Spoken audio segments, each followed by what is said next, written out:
എല്ലാവർക്കും നമസ്കാരം. ഭഗവാൻ ശ്രീകൃഷ്ണൻ കുരുക്ഷേത്രത്തിൽ വെച്ച് അർജുനന് ഉപദേശിച്ചതാണ് ഭഗവത്ഗീത. സർവവേദങ്ങളുടെയും ഉപനിഷത്തുകളുടെയും സാരമാണ് അതിലുള്ളത്. വേദവ്യാസ മഹർഷിയാൽ രചിക്കപ്പെട്ട മഹാഭാരതത്തിൽ നിന്നെടുത്ത ഒരു ഏടാണ് ഭഗവത്ഗീത. ഭഗവത്ഗീത ശ്രദ്ധയോടും കൃത്യനിഷ്ഠയോടും കൂടി കേൾക്കുകയും വായിക്കുകയും ചെയ്താൽ മറ്റൊരു വേദസാഹിത്യവും പഠിക്കേണ്ടതില്ല. മാത്രമല്ല അത് ഭഗവാൻ ശ്രീകൃഷ്ണനാൽ ഉപദേശിക്കപ്പെട്ടതാണ്. മഹാഭാരതത്തിൻ്റെ സാരാമൃതമാണ് ഭഗവത്ഗീത. ഗംഗാജലം പാനം ചെയ്യുന്നവർക്ക് മോക്ഷം കിട്ടുമെന്ന് പറയപ്പെടുന്നു.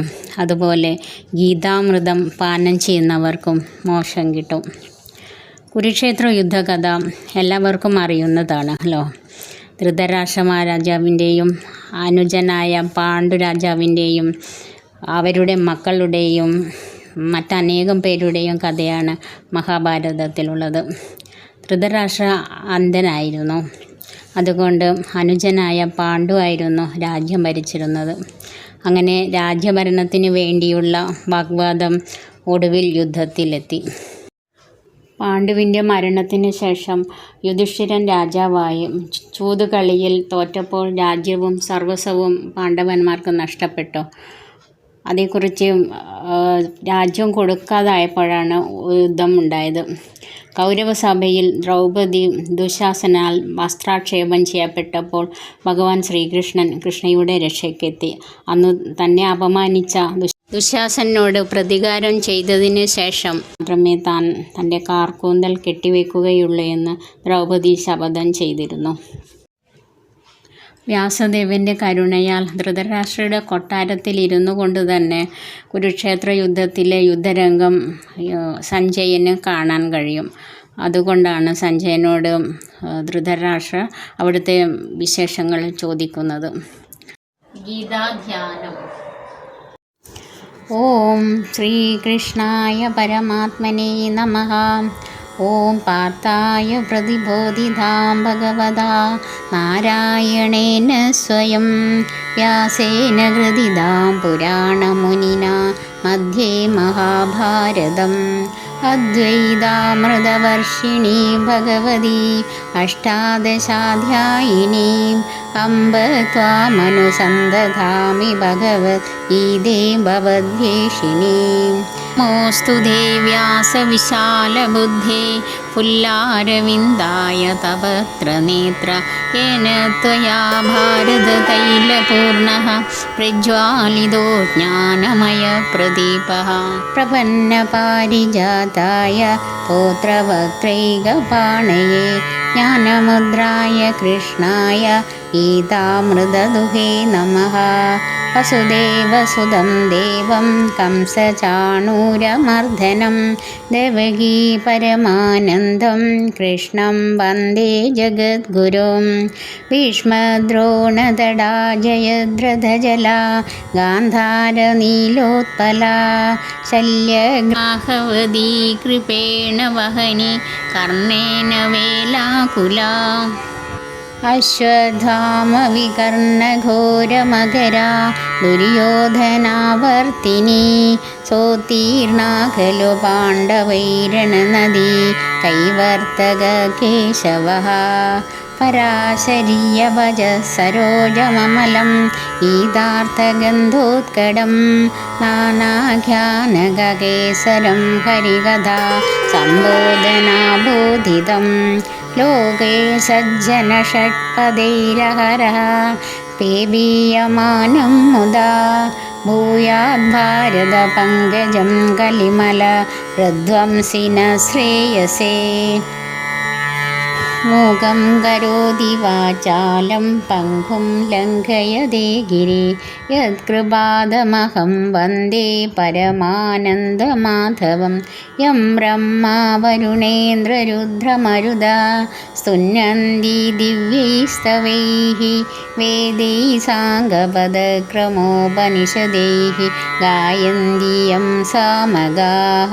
ധ്യാനാവസ്ഥിതതദ്ഗതേന മനസാ पश्यन्ति यं योगिनः यस्यान्तं न विदुसुरासुरगणाः देवाय तस्मै नमः। गीताशास्त्रमिदं पुण्यं यः पठेत् प्रयतः पुमान् विष्णो पदमवाप्नोति भयशोकादिवर्जितः। गीताध्ययनशीलस्य प्राणायामपरस्य च नैव सन्ति पापानि पूर्वजन्मकृतानि च।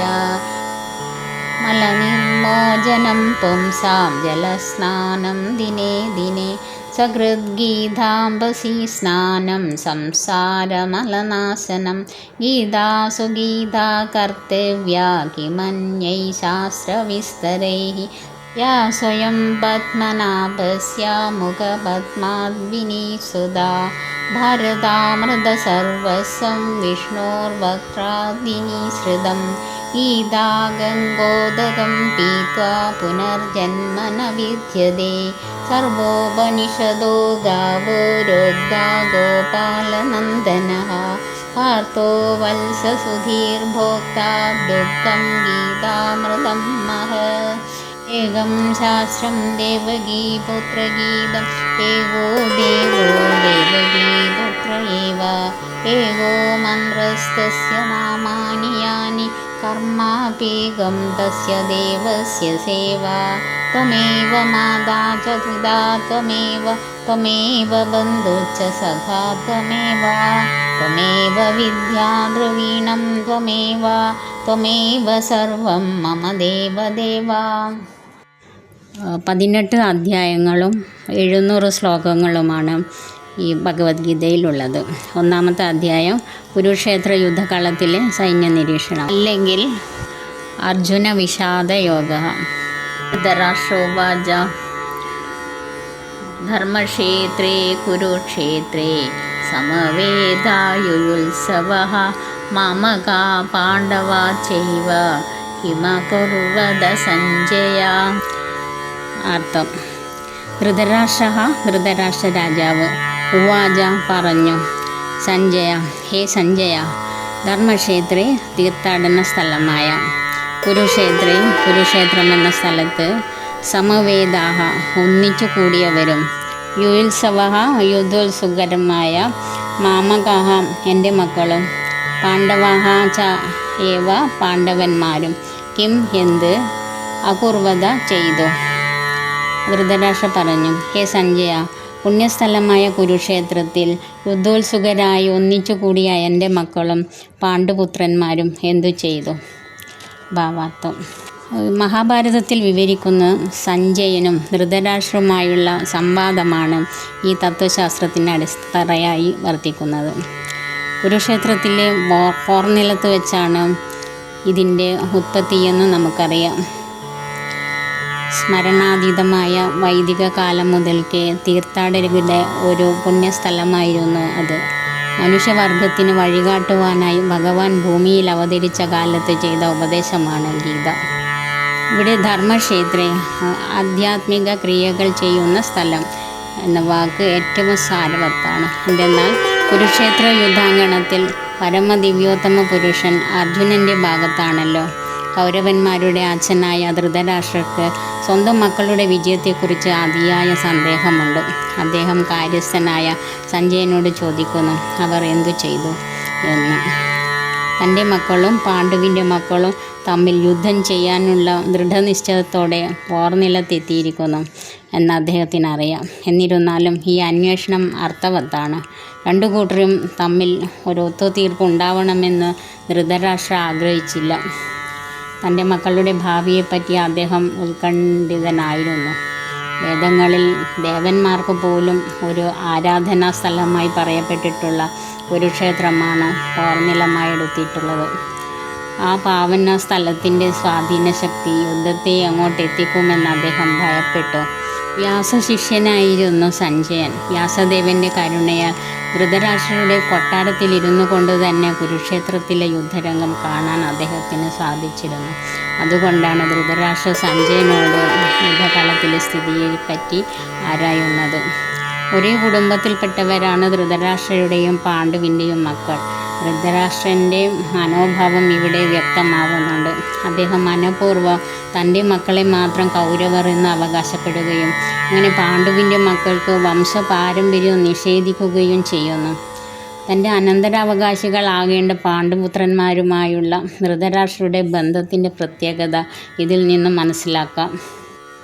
ധർമ്മപിതാവായ ശ്രീകൃഷ്ണൻ്റെ സാന്നിധ്യത്തിൽ ധർമ്മഭൂമിയായ കുരുക്ഷേത്രത്തിൽ വെച്ച് വിളനിലത്തിലെ കളകളെ എന്ന പോലെ ധൃതരാഷ്ട്രപുത്രന്മാരായ ദുര്യോധനാദികളെ പൂർണ്ണമായും നശിപ്പിക്കുമെന്നും യുധിഷ്ഠിരൻ്റെ നേതൃത്വത്തിലുള്ള ധാർമ്മികരെ ഭഗവാൻ നാടുവാഴിക്കുമെന്നും ഇതിൻ്റെ തുടക്കത്തിൽ നിന്നു തന്നെ വ്യക്തമാകുന്നതാണ്. ചരിത്രപരവും വൈദികവുമായ പ്രാധാന്യത്തിന് പുറമെ ധർമ്മക്ഷേത്രേ, കുരുക്ഷേത്രേ എന്നീ വാക്കുകളുടെ പൊരുൾ ഇതാണ്. സഞ്ജയവാച ദൃഷ്ട്വാ തോ പാണ്ഡവാനീകം വ്യൂഢം ദുര്യോധനസ്തദാ ആചാര്യമുപസംഗമ്യ രാജാ വചനമബ്രവീത്. വാക്കുകളുടെ അർത്ഥം. സഞ്ജയവാച സഞ്ജയൻ പറഞ്ഞു. തഥാ അപ്പോൾ രാജാവായ ദുര്യോധനൻ വ്യൂഢം വ്യൂഹീകരിച്ച പാണ്ഡവാനീകം പാണ്ഡവരുടെ സൈന്യത്തെ ദൃഷ്ട്വാതു കണ്ടിട്ട് ആചാര്യം ഉപസംഗമ്യ ഗുരുവിൻ്റെ അടുത്ത് ചെന്നിട്ട് വചനം ഇപ്രകാരമുള്ള വാക്ക് അബ്രവീത്ത് പറഞ്ഞു. സഞ്ജയൻ പറഞ്ഞു, അല്ലയോ രാജാവേ, പാണ്ഡുപുത്രന്മാർ സജ്ജമാക്കിയ സൈന്യത്തെ കണ്ട് ദുര്യോധന മഹാരാജാവ് ആചാര്യൻ്റെ മുമ്പിൽ ചെന്ന് ഇങ്ങനെ പറഞ്ഞു. ഭാവാർത്ഥം. ജനനം മുതൽക്കേ അന്ധനായിരുന്ന ധൃതരാഷ്ട്രർ നിർഭാഗ്യവശാൽ ആധ്യാത്മിക വീക്ഷണവും അദ്ദേഹത്തിനില്ല. ധർമ്മത്തെ സംബന്ധിച്ചിടത്തോളം തൻ്റെ മക്കളും അത്ര തന്നെ അന്ധരാണെന്ന് അദ്ദേഹത്തിന് നന്നായി അറിയാം. ജനനം മുതൽക്കേ ധർമ്മനിഷ്ഠരായിരുന്ന പാണ്ഡുപുത്രരുമായി പൊരുത്തപ്പെടാൻ അവർക്കൊരിക്കലും സാധ്യമല്ലെന്നും അറിയാം. എങ്കിലും ഈ പവിത്രമായ സ്ഥലത്തിൻ്റെ സ്വാധീന ശക്തിയെപ്പറ്റി അദ്ദേഹത്തിന് സംശയമുണ്ട്. ഇങ്ങനെ യുദ്ധരംഗത്തെ സ്ഥിതിയെപ്പറ്റി ചോദിച്ചതിൻ്റെ ഉദ്ദേശം സഞ്ജയൻ മനസ്സിലാക്കുകയും ചെയ്തു. തീർത്ഥസ്ഥലത്തിൻ്റെ സ്വാധീന ശക്തിക്ക് അധീനരായി ദുര്യോധനാദികൾ യാതൊരു ഒത്തുതീർപ്പിനും ഒരുങ്ങാനിടയില്ലെന്ന് വിഷാദഗ്രസ്തനായ രാജാവിനെ ധൈര്യപ്പെടുത്താനായി സഞ്ജയൻ പറയുന്നു. ദുര്യോധനൻ പാണ്ഡവരുടെ സേനാവ്യൂഹം കണ്ട ശേഷം ദുര്യോധനൻ തൻ്റെ ആചാര്യനായ ദ്രോണരുടെ അരികിൽ സത്യസ്ഥിതി അറിയിക്കാനായി ചെല്ലുന്നു. രാജാവാണെങ്കിൽ കൂടി ദുര്യോധനന് കാര്യഗൗരവം മൂലം ദ്രോണാചാര്യനെ ചെന്നു കാണേണ്ടി വന്നു. രാഷ്ട്രതന്ത്രജ്ഞൻ എന്ന നിലയിൽ അദ്ദേഹം പ്രഗത്ഭനായിരുന്നു. പക്ഷേ പാണ്ഡവരുടെ സൈന്യബലം കണ്ടപ്പോൾ തനിക്കുണ്ടായ ഭയത്തെ തന്ത്രപരമായ ഈ പുകമറ കൊണ്ട് മൂടിവെക്കാൻ ദുര്യോധനന് കഴിഞ്ഞില്ല. പശ്യേതാം പാണ്ഡുപുത്രാണാം ആചാര്യമഹതീം ചമും വ്യൂഢാം ദ്രുപദപുത്രേണ തവ ശിഷ്യേണ ധീമതാം. ആചാര്യ ഗുരു തവ അങ്ങയുടെ ശിഷ്യേണ ശിഷ്യനായും ധീമത ബുദ്ധിമാനായും ഇരിക്കുന്ന